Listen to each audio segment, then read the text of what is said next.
My biggest hack that I have used over the years to try to achieve some semblance of balance between my work and my rest of my life is to stop using the word balance. There is no such thing as balance. I think I'm very lucky that I actually get to find the right way to embed purpose into everything that I do. I find that that's very inspiring. It drives me to kind of create a little bit more of an impact with how I think about work. For me, when it comes to achieving balance at work, I would say listen to your body. Be vigilant with my diary to make sure that I'm doing things that are good for me as a person and reduce my cortisol levels.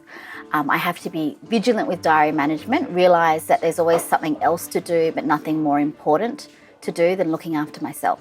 The biggest trick I have to achieving balance at work is to love what I do, which means that work is what I love to do, and it just all works out from there. You should do the thing that you love and find happiness in your work, and so that you don't have to do a trade-off between what's work and what is your regular life. I was lucky enough to found the Women in Leadership program within my company, and it really mattered to me, and it really inspired me to go to work every day, realizing that you could actually use my workplace as a way to change the world or do something that was a little bit different, and it became a challenge. And so I think finding balance is about finding balance for making things work for you. I personally believe in work-life integration and prioritize and actually try to give most to each part. Just to explain, right, when my work goes to my home, sometimes I do get home to work. So when my son was growing up, I would just sometimes take him to work.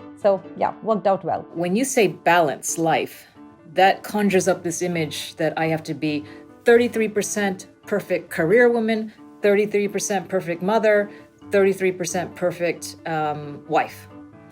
And those three things have to be perfectly balanced every single day, 365 days a year.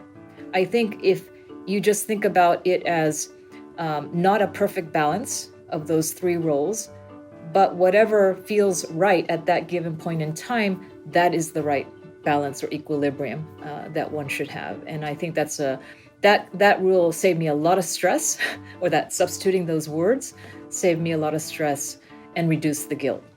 Set aside time. Maybe it's an hour a day. Maybe it's a couple of different hour periods a week to just not schedule anything. By not scheduling anything, it gives you time to deal with all of those insidious requests that come in and eat up your time, and that's what ends up keeping you at work late. I found that if I was able to set aside time to do those things, return those phone calls, all of those unexpected parts of my day that were time stealers, then amazingly, I could be more efficient, feel less stressed, and leave work in order to see my family.